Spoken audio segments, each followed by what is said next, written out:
Halo dokter, apa kabar? Kabar baik. Terima kasih ya dokter sudah meluangkan waktu bersama kami hari ini. Nah dokter, berbicara mengenai kanker payudara nih. Kita mungkin mulai dari yang paling dasar nih. Apa sih sebenarnya kanker payudara itu? Dan siapa saja yang mungkin terkena kanker payudara ini? Apakah hanya untuk wanita saja atau mungkin laki-laki? Bahkan mungkin anak-anak bisa juga nih kena kanker nih dokter. Jadi kita kembali ke kanker itu dulu ya.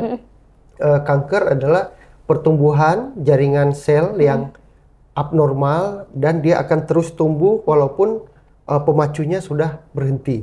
Jadi dia pertumbuhan yang tidak terkontrol, ya kan?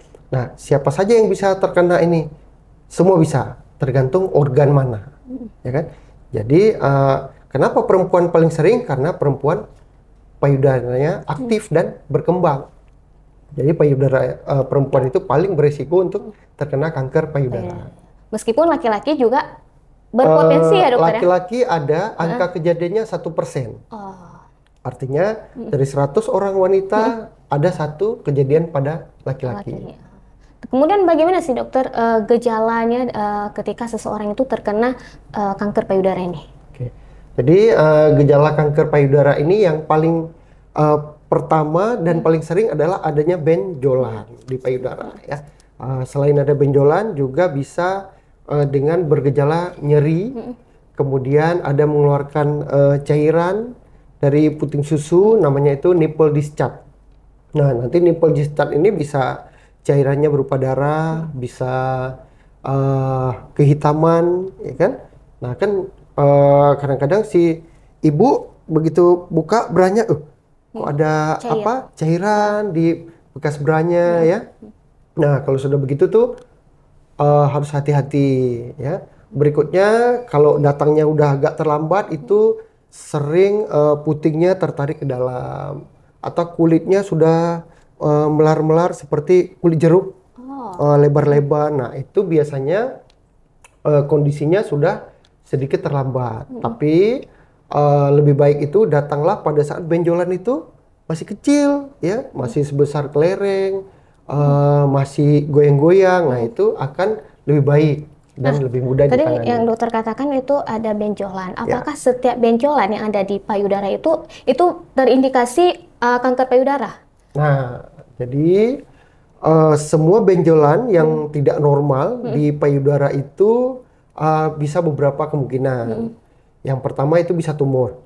Nah, tumor itu sendiri itu bisa jinak dan bisa ganas, ya kan?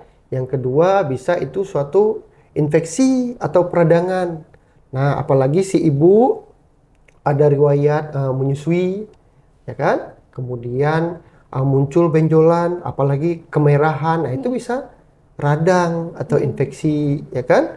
Nah, untuk yang tumor itu sendiri kan bisa jinak, bisa ganas. Nah, tentu itu memerlukan pemeriksaan lanjutan untuk membedakan itu jinak atau ganas. Nah, mendengar apa yang tadi dokter sampaikan, berarti kita kan perlu melakukan deteksi dini nih, karena jangan sampai benjolannya atau mungkin tanda-tandanya itu udah lebih parah gitu ya.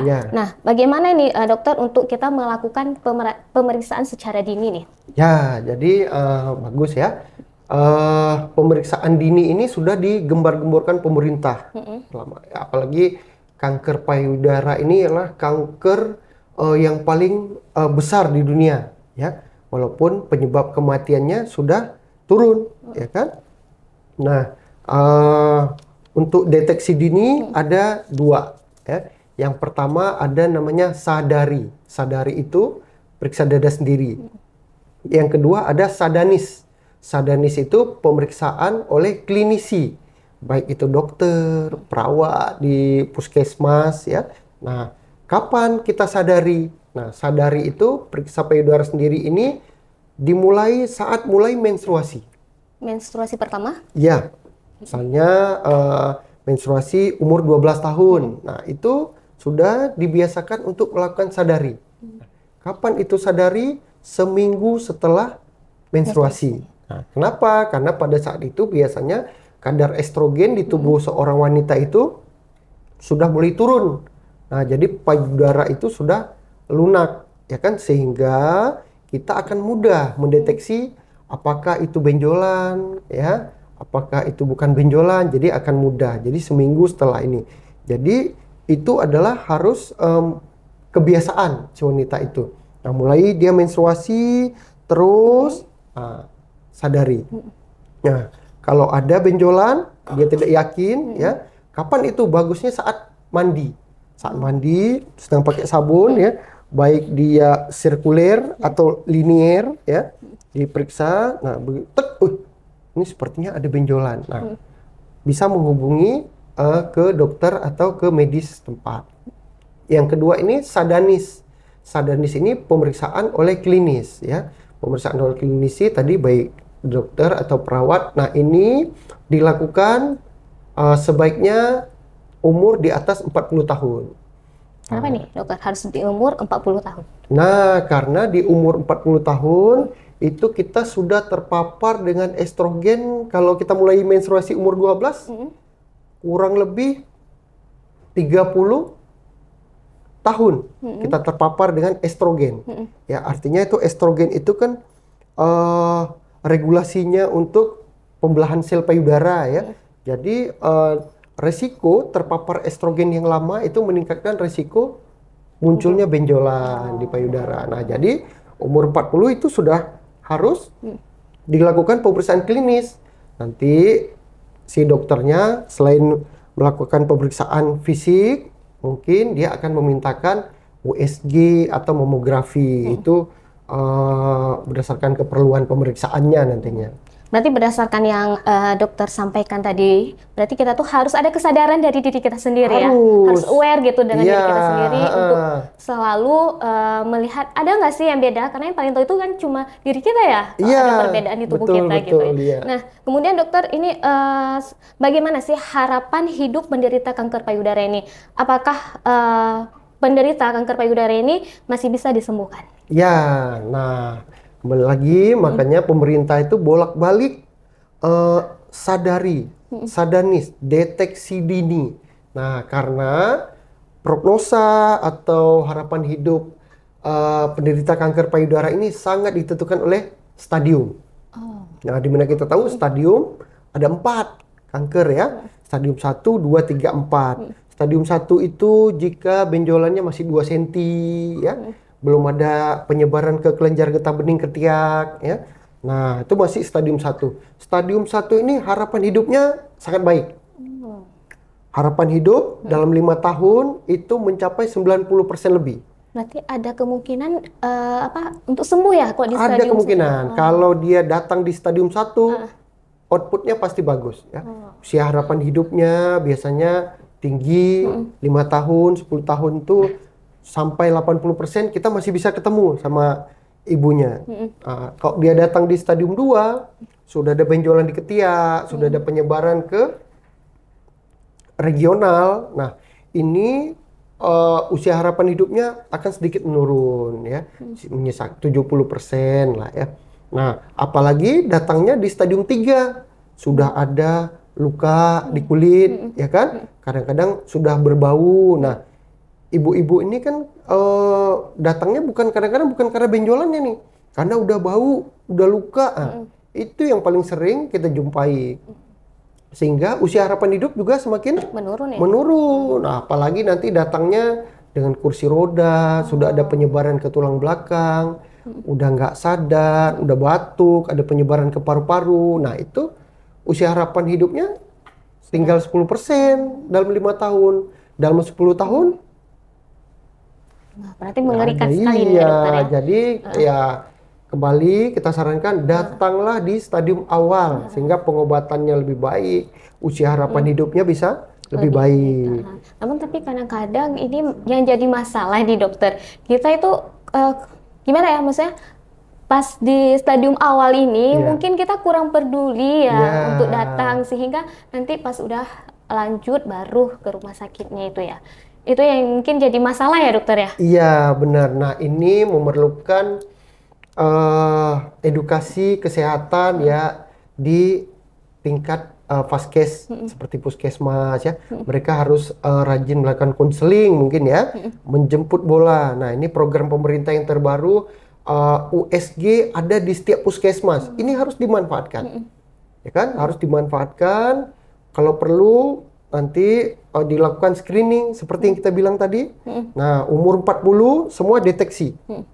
Ya, mau USG, mau mamografi, sehingga kita bisa menangkap atau mendapatkan kecurigaan kanker payudara di stadium awal. Nah, gitu. Nah, sebenarnya sih dokter nih apa sih yang menjadi faktor risiko dari kanker payudara ini? Nah, faktor risiko ya. Faktor risiko yang pertama ya, perempuan itu sendiri itu sudah faktor risiko kan. Kita tahu perempuan kan makhluk hormonal banget ya. Jadi ya itu salah satunya adalah faktor risiko. Kemudian dia mengalami menstruasi yang terlalu cepat. Oh, itu di usia berapa tuh dokter? Idealnya kan 12-13 tahun. Nah, kita lihat sekarang pola makannya ya, junk food segala macam, tinggi lemak itu kadang-kadang umur 9 tahun, 10 tahun sudah menstruasi nih anak-anak ini. Kelas 5 SD, kelas 4 SD ya. Itu salah satu faktor risiko. Kemudian faktor risiko lainnya adalah menikah terlambat atau hamil dan punya anak itu di atas umur 30 tahun. Artinya dia terpapar dengan menstruasi, terpapar estrogen tanpa henti 20 tahun. Nah, itu meningkatkan risiko terjadinya kanker payudara. Kemudian juga menopause yang terlambat. Sudah menstruasinya cepat, menopausnya terlambat. Nah, ini faktor risiko juga, apalagi ada suli-suli hormon ya, suntik estrogen segala macam. Berikutnya mungkin faktor risiko lainnya ya lifestyle lah ya.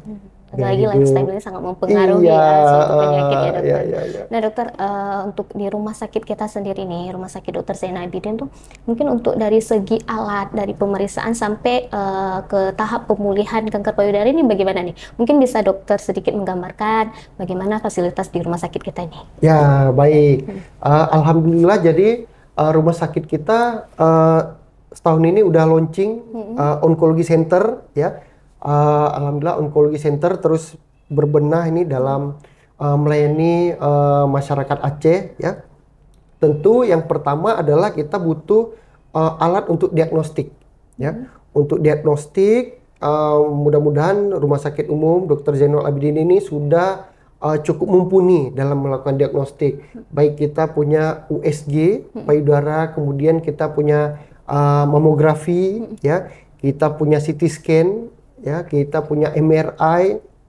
Untuk diagnostik kita alhamdulillah sudah mumpuni. Mungkin ada beberapa yang perlu berbenah seperti bone scan ya, mungkin itu proses menuju ke sana. Kemudian dalam penanganan kanker payudara, kita tahu penanganan kanker payudara itu ada operasi, ada radiasi ya, kemoterapi, hormonal terapi, targeting terapi. Nah, untuk operasi kita alhamdulillah dokter bedah onkologi ya, ada 2 sedang sekolah lagi ya, ngambil konsultan, insya Allah tahun ini akan kembali. Kemudian untuk radioterapi kita ongoing nih, lagi proses, bunker lagi jalan ya. Kemudian untuk kemoterapi, alhamdulillah saat ini kemoterapi sudah kita jalankan di onkologi center dengan obat-obat yang cukup mumpuni ya. Alhamdulillah sudah tercover oleh BPJS juga. Jadi untuk pengobatan kita menuju ke arah paripurna. Nah, berarti untuk sahabat edukasi yang ingin memeriksakan atau mungkin sudah mengalami kanker payudara itu tidak perlu segan-segan ya untuk ke rumah sakit. Karena semua ditanggung BPJS ya dokter? Ditanggung BPJS, alhamdulillah. Baik dokter. Nah mungkin dokter untuk yang terakhir nih pertanyaannya. Mungkin ada nggak yang mau disampaikan untuk sahabat edukasi di rumah agar bisa tetap menjaga kesehatannya dan meningkatkan pemahamannya lagi tentang kanker payudara? Ya. Sahabat apa tadi? Sahabat edukasi. Baik. Untuk sahabat edukasi, khususnya emak-emak, nyak-nyak, ya, kaum wanita Aceh, ya. Jadi wanita adalah motor penggerak di keluarga, ya. Kalau emaknya sehat, wanitanya sehat, keluarganya paten. Jadi emak, nyak-nyak itu harus deteksi benjolan di payudara itu sedini mungkin. Nah, supaya memiliki usia harapan hidup yang lebih tinggi. Itu. Baik, terima kasih dokter, penjelasannya luar biasa sekali ya hari ini. Semoga dapat bermanfaat untuk sahabat edukasi di rumah. Sahabat edukasi, demikianlah perbincangan kita di Tanya Kesehatan kali ini. Dan jangan lupa untuk like, subscribe, dan juga share informasi ini agar lebih banyak yang terselamatkan dari kanker payudara. Dan yang paling penting, sahabat edukasi harus tetap melakukan deteksi dini pada kanker payudara dengan cara sadari maupun dengan sadarnis. Dan jangan malu untuk memeriksakan diri Anda ke pelayanan kesehatan, karena semakin cepat kanker payudara terdeteksi, maka angka penyembuhannya juga semakin besar. Dan sampai jumpa sahabat edukasi. Salam sehat, salam edukasi.